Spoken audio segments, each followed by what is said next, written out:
باز لە ڕۆژی جیهانی وەرگێڕانەکەین. ئەمڕۆ سینۆ ڕۆژی جیهانی وەرگێڕانە لە سەرانسەری جیهانە. با بزانین دیاریکردنی ڕۆژێک بۆ وەرگێڕان خۆی لە چی بینێتەوە. هەروەها باسێکیش لە کاری وەرگێڕان بکەین. با بزانین کاری وەرگێڕان تا چەند ئەتوانێت کتێبخانەکانمان بەرەو دەوڵەمەندتر بەرێ. کتێبخانەکانی کوردستان بەتایبەت پێویستی بە چ جۆرێک لە وەرگێڕان هەیە کە تایە هەبێت، تا چەند وەرگێڕان توانیوێتی بەپێی ئەو ستانداردی کە هەیە توانێت کاری وەرگێڕان بکرێت. مرجە هەر وەرگێڕان تۆ لە زمانێکی بیانیە و بیکەیتە سەر زمانێکی کوردی یاخود نەخێر ئەو شاکارە جوانانی کە بە زمانی کوردیشەیە کاری وەرگێڕانی پێ بکرێت و بناسێنرێت بە وڵاتانی دەرەوە. ئەمان و کۆمەڵک بابەتی تر تاوتوێکین لەگەڵ زۆر بە ڕێز مەریوان هەڵەبجەی کە بە ڕێزیان وەرگێڕن ئێستا زۆر بە خۆشحاڵیەوە لە ستۆدیۆ لەگەڵمانەیە. کاکە مەریوان سڵاو لێ بێ و زۆر بەخێر بێ. بانی باش کاک مەریوان، زۆر بەخێر بێ. سپاس بۆ تۆ. ئەمڕۆ ڕۆژی جیهانی وەرگێڕانە کاک مەریوان. سەرەتا پیرۆزبایی خۆمان ئاراسی بەڕێز دەکەین وەکو وەرگێڕێک و لە هەروە پیرۆزبایی ئاراسی هەموو وەرگێڕەکانی تریش دەکەین. ئەمێت سەرەتا تۆ خۆت پێناسەیەک بۆ کاری وەرگێڕان بکەیت، چۆن پێناسەیەک؟ سەرەتا زۆر سپاسیەوە هاوڕێ مۆسیقی جانانە دەکەم. پەیوەندێکی سێر لە بینی وەرگێڕان و دەق و مۆزیکاەوە منەوە ڕەوانم پێشاری مۆسیقارە سپێکان ڕێکەوتێکی باش بوویەوە بۆ مۆسیقا دەستمان پێکرد. کەلیمەش خۆی مۆسیقایە و تەرجمە شەکرێتە ناو زبانێکی ترەوە. پیرۆزبایی لە هاو پیشەکان مەکەم و هیوادارم ڕۆژگارێک بێت لەم دۆخە خراپەیان نەبین لە کوردستانە لە بواری وەرگێڕانە و لە کای وەرگێڕانە. وەکە زانی لە ساڵی 1950 فیدراسیۆنی جیهانی وەرگێڕان بە بۆنی وەرگێڕانی ئینجیلەوە ئەم ڕۆژی دیاری کردووە کە جەژنی جۆرا و جۆر و کارنەڤاڵی جۆرا و جۆر بەرگوزارە کتێبە ڕێوە چێ لە دنیا لە ئاستی گەورەیە بۆ وەرگێڕەکان و بە بۆنەی ئەو ڕۆژەوە فستیڤالات و سیمیناراتی زۆر ئەکرێت لەسەر وەرگێڕان و باسوخواسی وەرگێڕان کە بەداخەوە لە وڵاتی ئێمە جەنگی خاڵیەوە ئەمە کێشەیەکی گەورەیە لە 53ەوە لە هەموو دنیا بکرێت. چالاکێک بەڕێوە ناچێت نەخێر هیچ ساڵێک وە من هەر لەم بەرنامەی بەڕێستان و چەند ساڵ لەمە پێشیش کە بۆ یەکەم جار لە کورساتە باس لەوە کراکە ئەم ڕۆژەوەکو جەژن قسەی سەرکە لە ڕۆی میدیای و زۆر درەنگ دەستی پێکرد بوو، بەڵام قسەی لەسەر کرا و قسە سەرەوە کرا چەند گرنگە ئێمە وەزارەتی ڕۆژنبیری یاخود لەسەر وەزارەتی ڕۆژنبیری و حکوومەت شتێکی هەبێت، ینی ئەوەندە کارێکی ئەستەم نییە. بەداخەوە ئێمە بەرەو دواش ڕۆشتوینەتەوە لەو بوارەیانەک بەرەو پێش نەچوین. بۆ نمونە ئێمە لە پێش ڕوخانی ڕژێمی پێشوو دەستگای وەرگێڕانە بۆ خانی وەرگێڕان هەبووە لە سلێمانی لە هەولێر لە هەر سێ-چوار پارێزگا سەرەکیەکە هەبووە وە کتێبیان چاپ کردووە، خەڵاتی وەرگێڕان هەبووە، کۆمەڵە چالاکی گەورانە بوو. ئێستا هیچیمانیانی واتە ئێمە پێش ڕوخانی ڕژێوی پێشوو کە لە ڕژێوی باسووە دۆخی خراپی ئابووریوە و کێشانەی ترکە هەمان بوو. ینی بۆ نمونە 10 ساڵ دوای ڕاپەڕین لە کەمتر لە 10 ساڵ دوای ڕاپەڕینا ئێمە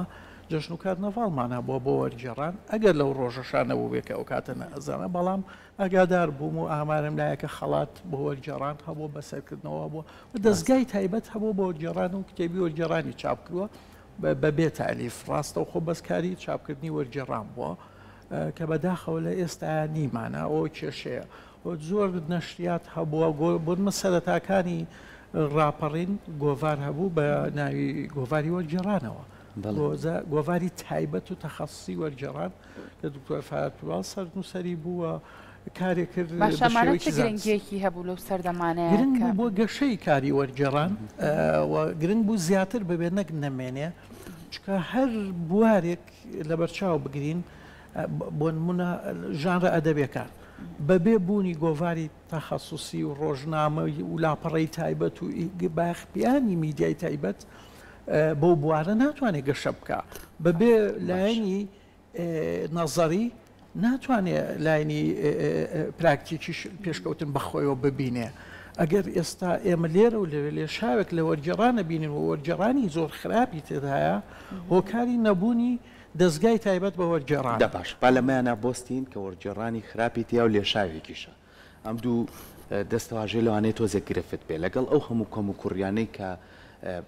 وەرگێڕ بەسەریایە، ینی زۆر جارەڵێ خۆم ئەرک هەموو ئەرکەکە خۆم کە ئەرکەکە نابێ بەس خۆی بێت، ئەبێت کۆمەڵێک لایەن و دەستگا لە پشتیەوە بێ بۆی کە بتوانێش بەردەوام بێ لە کارکردنی خۆی، چونکە کاری وەرگێڕان ئەرکیەوێ و پێداویستیشیەوێت. کاک مەریوان بە پێ و ئەزمونەی کە خۆتەتەوە و چەندین کاری باشت کردووە لە زمانەکانی کەەوە بۆ سەر زمانی کوردی و لە زمانی کوردیەوە بۆ زمانەکانی تری وڵاتانی دراوسەی خۆمان بە تایبەتی کۆمەڵێ لەو بەرهەمانەی کە نووسەرەکانی خۆمانەیە بۆ زمانی فارسی وەرجێڕانت بۆ کردووە. با لەوە دەست پێ بکەین بەچێ وترێ وەرجێڕ؟ وەرجێڕێک کە بتوانێت هەردوو زمانەکە کە بەدیهە هەردوو کللتورەکە بە باشی بناسێ. قوڵ بوو بێتەوە توانای ڕاستیە وەرجێڕێکی زۆر بەتوانە بێ توانای نووسەرێکی بەتوانای هەبێت. ناکرێ وەرجێڕ بە زمانزان بێت و پێماوا بێمە کافیە کە دوو کاڵچەری بە قوڵی ناسی کللتوری بە قوڵی ناسی و خوێندنەوەی بەردەوامی هەبوو توانای تەفسیر و ڕاوەی هەبوو بۆ ئەو دوو بواری کاری تیاکە ئەتوانێ وەرجێڕێکی باش بێت. زمانزانین بەس نییە و ئەبێ قاڵ بوو بێتەوە لە ناو سەر لە نوێ بەرهەمێن ئێمە فەیلسوفێکی وەکو بنیامین لە تێزە بەناوبانکە بە ناوی ئەرکی وەرجێڕ ئەڵێ وەرجێڕان ئەستەمترەوە گرنگترەوە بەهێزترە لە نووسین. ژاک دیدا، هابەرمارس، پۆل ڕیکۆر کەمتر فەیلسوفێکی گرنگێ لە دنیا کاری قسەی لەسەر وەرجێڕان نەکرد بەوەکو کایەکی گرنگی داهێنان کە خۆی هیچی لە نووسین کەمتر نییە بگرە سەر لە نوێ تەفسیرکردنەوە و ڕاوەکردنەوەی نووسینە بەمانە قوڵەکەی بەمانە ڕەخنەگرانەکەی بەمانایەک تاویلە. لەبەرەوە کاتێک کە وەرجێڕێک خاوەنی ئەو توانایە بوو ئەتوانێت وەرجێڕێکی باش بێت. ئەگەر نا بە تەنهاەوەی کە زبان بزانێت دوو زبان بزانێت و دوو زبانەکەی باش بێ و دانیشت میکانیکی ئینتیقال خەریکی گواستنەوە بێمە نابێت بە وەرجێڕ. چی کە هەیە کە پێوەربێ بۆ وەرجێڕ؟ زمان و زمانەوانی یاخود وشە سازی لە ناو وەرجێڕانەدا چەند زانینی ئیدیۆمی باش، زانینی کللتوری لە قوڵاییە ینی کللتوری خۆت بە باشی بناسی وەهی ئەویدی هەردوو زمانێکە کاری وەرجێڕانی لەگەی و بتانی ژیانت هەبێت لە ناوێ ژیانێکی بەردەوامیانی نەکوەکو دەستگایەک یاخود وەکو ئەچیتە پشت کۆمپیوتەر بۆ شتێک سەرچەکەی بیهێنێتەوە نە ئەوە هەر دقێک پشت دقێکی تری هەیە. باگراوەندی ئەو بوارەکە تیاکار ئەەکەی بۆ نمونە و ژاڕیکەتیا تەرجمە ئەەکەی و پێشخانی معریفی وەرجێڕ زۆر زۆر گرنگە لە ناو پانتایی زمان و لە ناو پانتایی کللتور بە شێوەیەشی گشتی و ڕۆچوونی لە ناو ئەو بوارە هەم لە ڕەهەندی زانستیەوە ئەم لە سەررجەمکایەکانی ترەوە لە ڕاستیە ینی وەکو پراکتیک و وەکو تیۆریش زۆر گرنگە بێ بەردەوام خۆی نوێ بکاتەوە ئەبدەیت پێ بۆی بتوانێت بە شێوەیەکی تازە بڕاتە پێشەوە لەگەڵ ئەو ڕەوتەیەکە هەیە لە کایەکە بێ ئەوە ئەمێنێتەوە کارەکەی ناتوانێت کارێکی خەلاقانە بێت داهێنەرانە بێت. زۆر باشە کاتە کاک مەریوان پێمان بڵێ کاریگەری وەرگێڕان چییە بێ لەسەر دەوڵەمەندکردنی کتێبخانە کوردیەکان بە تایبەتر ئەو کتێبخانانەی کە ئێمە هەمانە لە کوردستانە تا چەند پێویستی بە سەرچاوە و کاری وەرگێڕانی باشتر هەیە لە ئێستا بۆ دەوڵەمەندکردنی کتێبخانەکان؟ بێگومان زۆر پێویستی پێێتی و کاریگەریشی زۆر زۆری هەیە. زمان یەکێک لەو کارانەی کە دەوڵەمەندی دەکات وەرگێڕانە وەرگێڕان ئەتوانێت بۆ منە سەرڕای ئەو دۆخەنا لەبارش کە هەیە من ئێستا ئینتقادم کرد بەڵام لە ڕاستی ئەمە لە ماوەی ئەو 30 ساڵەیە بە ئەندازەی زیاد لە 100 ساڵی پێشووتر کتێب چاپ بووە کتێب وەرگێڕاوە هەر بەشی بابەتی وەرگێڕان بەس قسە بێن تایبەت و ئەمە دەوڵەمەندبوونی کتێبخانە و زمانی ئێمەیە لە ماوەی ئەم 30 ساڵایە یاخود 20 ساڵی ئەخیر بەتوان بڵم زیاد لە 150 ساڵی پێشخۆی کتێب چاپ بۆ کتێبخانەی کوردی و سەرڕای هەموو هەڵسەنگاندنێکی ڕەخنەگرانی چەندایەتی چۆنایەتەکەی بەڵام کتێبخانەی ئێمەی زۆر دەوڵەمەند کرۆ وشە دەوڵەمەند بۆ زمانی ئێمە گەشەی کردووە کللتوری ئێمە گەشەی کردووە ومە هەمووی بەهۆی کایی وەرگێڕانەوەیە بەڵام ئەوەی کە ئێمەمانەوێت دیارە زیاترە باشترە و بە شێوەیەکی تەندروسترە ئەوە بوونی هاوکات دەستگایەکی باش بۆ پێزانین ئەگەر ئەو بەشی کە باشە یعنی جیاوازی بکرێەوە هەڵسەنگاندن هەبێەوە ئەوە نییە بە فلتەرێکە هەبێت فلتەرە نیە کاک مەریوان بۆ نمونە باش و خراپ لە نێو کتێبخانەکانان جێبێتەوە بەداخەوە جێبێتەوە وەکوتم بەهۆی نەبوونی ڕەخنە نە ڕۆژنامە و هەفتە نامەی تایبەت تێ بە بواری ڕخنی وەرگێڕان نە گۆڤاری تایبەت بەو بوارەتێکە لە سەرەتاکانی ڕاپەڕینا بۆ ساڵی یەکەمیانی پێشی ساڵ نە ئەوەی کە لە دەستگاکان بۆ نەخانی وەرگێڕان سلێمانیە بۆ داخراوە لە هەولێرە بۆ داخراوە چەند دەستگای تر کاری کتێبی و وەرگێڕانیان وەرگرە بنکەی گەلاوێژە بۆ داخراوە کتێبی چاپ کردوە ینی هیچ شتێک نەماوە کە هیچ شتێک نەمێنێت هەم کەم کار ینی بۆ من ئاگادارم بەشێک لە وەرگێڕەکان ئەمە لە ڕۆژە بێ ئاماژی پێک زۆر خەتەر ئەمووی دەستیاوتە کاری وەرگێڕانی بۆ بژێوی ژیان یعنی بۆ لە دەستگایەکە لە جێگایەکە هەتا ئەگەر ئەوە لە دڵی خۆشی خۆشی حەز نەکا بەس ناچارەوەکو بژێوی ژیان بڕات لە دەستگایەکە لە جێگایەکە کاری بیکانێکی تەرجمە بکات نەکە تەرجمەیەکی خەلاقانەتر لە بواری فەلسەفەیە هونەرە ئەدەبیاتە ژانرێکی ئەدەبیەکە خۆی پێی خۆشە من پێم خۆشم کتێبە کە هێناوتە ئەگەر بتوانین پێمە سێریکی بکەین لەگەڵەوەی شاری مۆسیقاسپیەکان نووسەری زۆر ئازیز و خۆشەویست بەختیار عەلی ڕێز و خۆشەویستیمانەیە کە تۆ وەرگێڕاوەتە سەر زمانی فارسی لەگەڵەوەی کە کۆمەڵێک کارەکات کاکمەریوان لەوەی کە کۆمەڵێک دەقی شانۆی زۆر زۆر گرنگ لە زمانی فارسی وەرگێڕاوەتە سەر زمانی کوردی و لێرەش هونەرمەندان و شانۆکاران کاریان تێکردو دەستت خۆش بێ بۆ ڕنگدانەوەیکی باشیشی هەبوو لەسەر شانۆکانمان چکە لەبەر نزیکی شوێنەکەمان تۆزێک کەلتورەکانمان هاوشێوەن و دۆزینەوەی ئەو کارش تۆزێک ئەستەمە بەڵام تۆ کاراسانی کردووە دا چەند گرنگە ئەو بابەتەی وەریەگێڕیت سوود بە کۆمەلگا و کەلتور و دابوونەری تەکەیەمە بگەێنێت ئەو مەعریفەیە کە ئاماژەم پێکرد ئەبێ هەبێ بۆ وەرجێڕ ئەو توانە باشی کە بێ هەبێ یەکەم شت بۆ خوێندنەوەی کۆمەلگای خۆی وە کۆمەلگای ئەوی دیە بەخۆڵی و هەڵبژاردننی ئەو دقیقا دێنیتە ناو کەلتوری خۆت بێگومان ڕەنگە شتێکی گشتی هەبێ بڵێن هەر تێکستێگەتوانی خزمەت بێ کە مۆچی مرۆڤایەتی و داهێنەرانەوە ئینسانگەرانی تیابێەوە دیە خەلاقێتێکی ئینسانی تا بەڵام پێویست و پێویستتر هەیە چ شتێک لە دنیای ئەمەیانتوانێت زۆر پێویستتر بێستا بۆ لە بواری ئەدەبیاتە بەسەر جەمژانرەکانەوە ئێمە لە بواری دەقی شانۆیە هەژاری نوکە ئاماژەت پێکە ئەمە کایەکی زۆر زۆر گرنگترە ئینکایەکە گرنگتر دیارە بێگومایمە لە سەررجەم لە بوارە زانستەکانیشە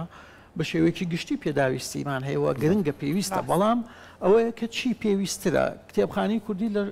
لە فەلسەفەیە هەژارە کتێبخانی کوردی لە ژانری شانۆنامەیە هەژارە کە بەداخەوە من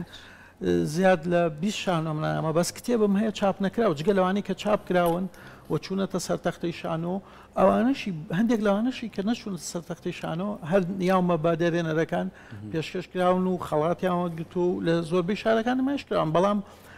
ئەمە کارەساتە شوێنێک نەبێ شانۆنامە چاپکە هیچ دەستگایەکی جێگایك و من زیاتر لە 20 کتێبمێ چاپ نەکە وارە لە ڕۆمان و کایەکانی تریشە شوێنێک نییە کە ئەو کارانە بکوە بواری تریش کە گەر دەرفەتە بێت کاگمەریوان بەڕاستی ئەمەوە بزانم چیوا لە کاگمەریوانە کات کە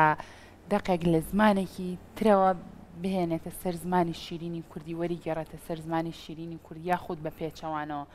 چ شتێک وا لە تۆ کا بڕیار لەسەرەوە بی کە ئەم کتێبە ئەم ڕۆمانە وەرگێڕیت گرنگە بۆم لە ڕووی ئەو پرسیارانەی ئەو پرسیارە وجودیانەی لە ژیانمە هەیەەوە هەمیشە سەرقاڵم پێەوە هەرێک لەو دەقانە توانێت چەندە وەڵام دەرەوەی ئەوە بێ بە تایبەت لە ڕاندە ئینسانیەکەیەوە لاینی فکریەوە چەنە ئەتوانێت دنیای من تێر بکات و چەندە ئینسان گەرایانەیەوە چەدا ئەتوانێت